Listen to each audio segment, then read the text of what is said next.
Vamos lá, pessoal. O objetivo desse breve vídeo é apresentar algumas características distintivas da Revolução Industrial atrasada estadunidense, né?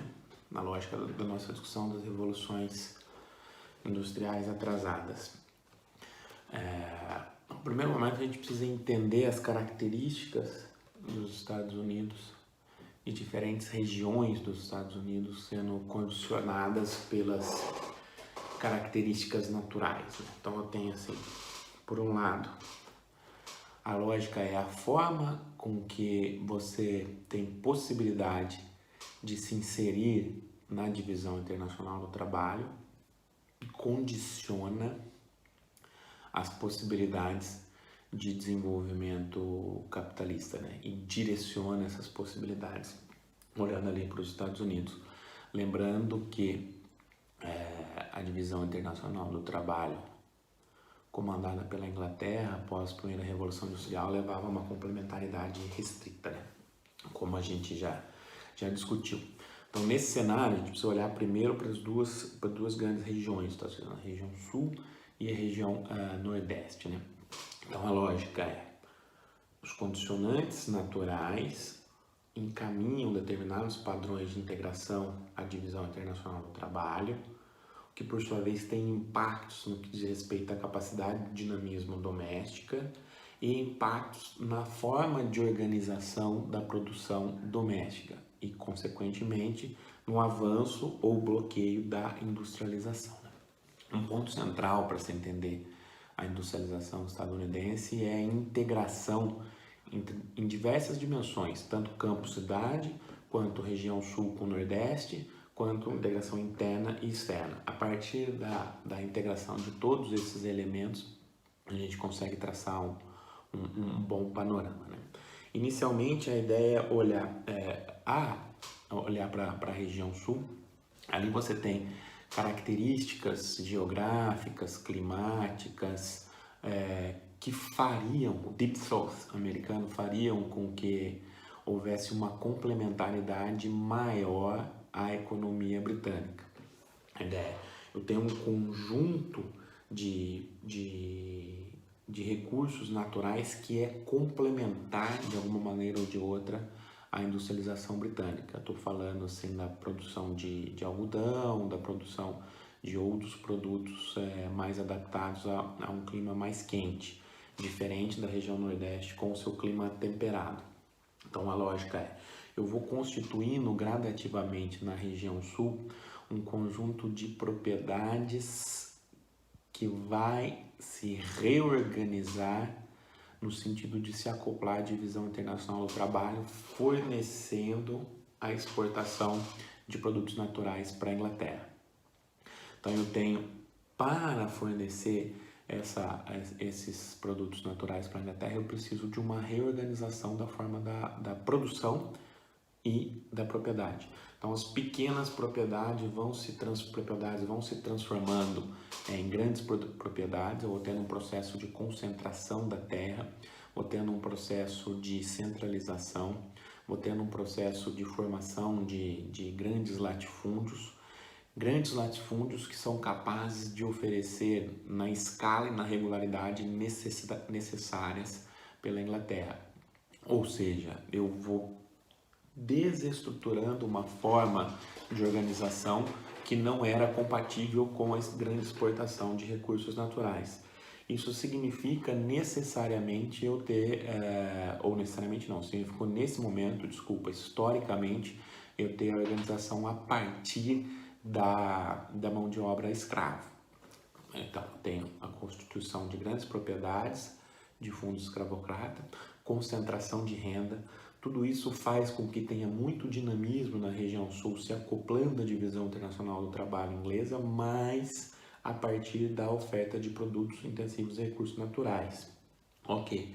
Em paralelo a esse processo, uma vez que eu tenho uma grande concentração de renda e de riqueza, o avanço de uma sociedade escravocrata, eu tenho dificuldade de ter outros pré-requisitos que são necessários para a industrialização. Essa forma de organização, de alguma maneira ou de outra, barra o avanço da industrialização na região sul, porque eu precisaria, para o avanço da industrialização, uma maior complexidade nas relações produtivas urbanas, uma integração campo-cidade, pequenas propriedades, um maior equilíbrio na relação capital-trabalho, o avanço da monetização da economia para além das propriedades exportadoras, o avanço do artesanato, do putting out system, da manufatura, tudo isso seria necessário para você viabilizar transformações no sentido da industrialização. E na região sul, dada a forma de organização da produção, de acoplamento à divisão internacional do trabalho, esse processo fica interrompido ou bloqueado, né? Já na região nordeste, ou seja, eu tenho um bloqueio do aprofundamento da divisão social do trabalho, que era fundamental para o avanço na industrialização, mas uma região com bastante dinamismo.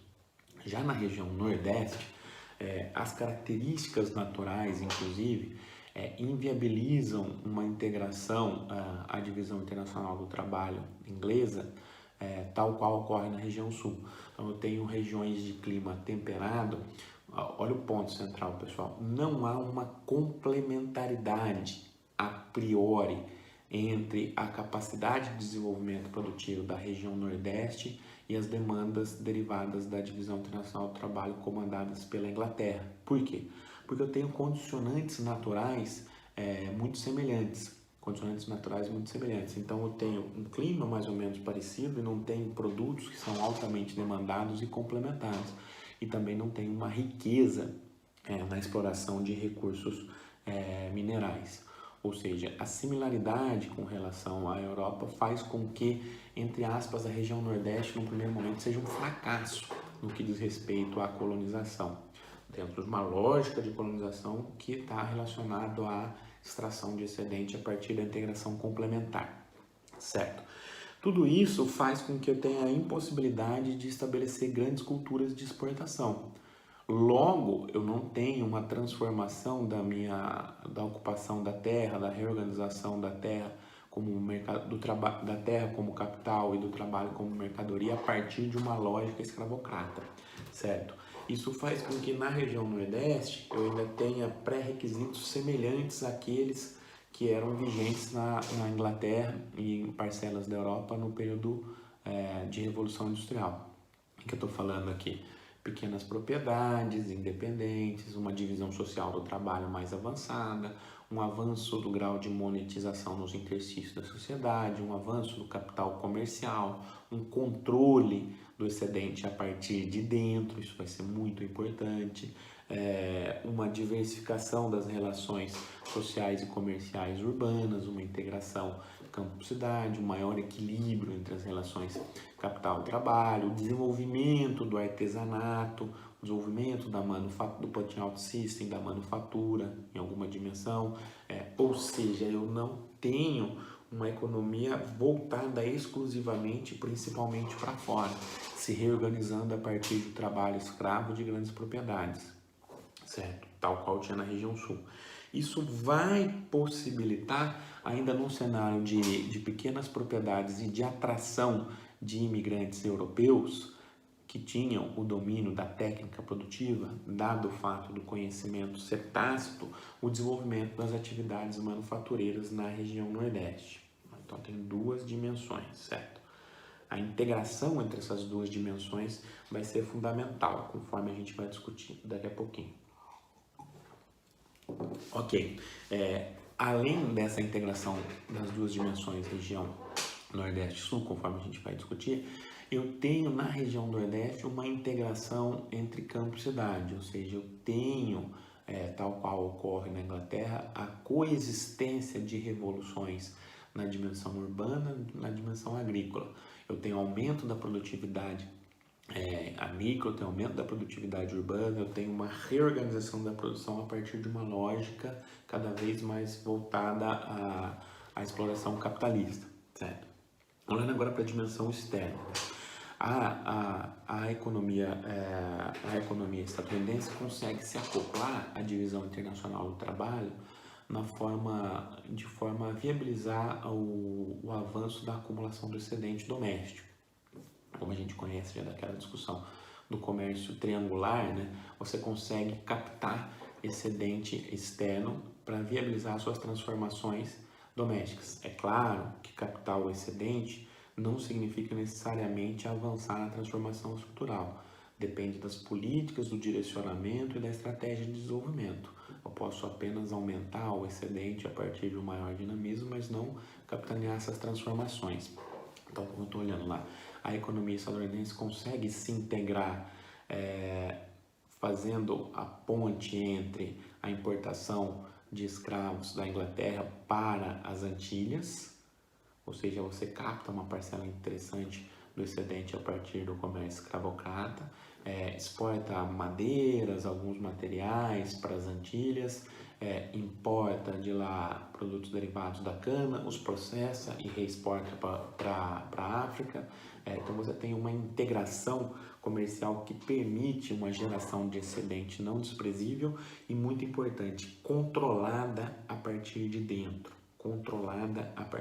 Dado o fracasso, inclusive, da estratégia de colonização no Nordeste. Isso faz com que, ao controlar o excedente, eu controlo o meu destino de nação. Eu decido como eu vou apropriá-lo, como eu vou viabilizar a reprodução desse excedente a partir de condicionantes nacionais internos. É a discussão lá do List olhando para o Hamilton, nos Estados Unidos, e não a partir de uma lógica completamente associada à divisão internacional do trabalho comandada pela metrópole, né? Nesse sentido, eu tenho políticas de incentivo ao desenvolvimento da manufatura na região Nordeste, tenho políticas muito claras. A ideia é se produzir domesticamente, desde o primeiro secretário de Tesouro dos Estados Unidos, o Alexander Hamilton.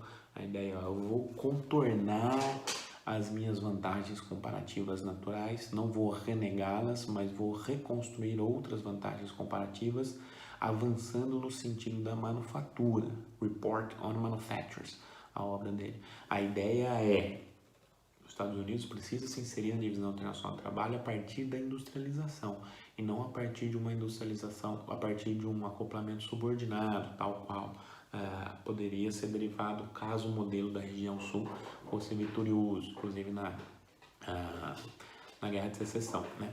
A ideia é o seguinte, então eu vou ter políticas nesse cenário de incentivo a desenvolvimento da manufatura e industrialização, políticas públicas muito claras, protecionismo pós-independência muito forte, protecionismo muito forte, incentivos de diversas. Os Estados Unidos apregoa bastante essa ideia de um certo liberalismo como todo, né? Mas foi uma das nações mais protecionistas do mundo no momento da sua industrialização. Isso inspira até a leitura lá do List. Incentivos muito fortes para o desenvolvimento da atividade manufatureira. Proíba a exportação de produtos, de alguns produtos não processados domesticamente, para incentivar o processamento deles, do incentivo para as exportações manufatureiras, incentivo à imigração, incentivo à cópia, incentivo a missões que vão roubar segredos industriais em outros países, faço obras de infraestrutura, canais, ou seja, estou abrindo espaço para o capital vinculado à dimensão industrial. Além disso, eu tenho a complementariedade restrita com relação à Inglaterra e uma certa, digamos, uma certa leniência inglesa, não tem em termos relativos, uma vigilância tão forte no que diz respeito à fiscalização inglesa para não se desenvolver manufaturas nas colônias. Como resultado desse processo, eu passo a ter uma endogenização do dinamismo nos Estados Unidos. Ele passa a crescentemente ser a partir de dentro, comandadas pelas decisões de reprodução do capital a partir de dentro. Tem o desenvolvimento das atividades manufatureiras da indústria têxtil na região Nordeste.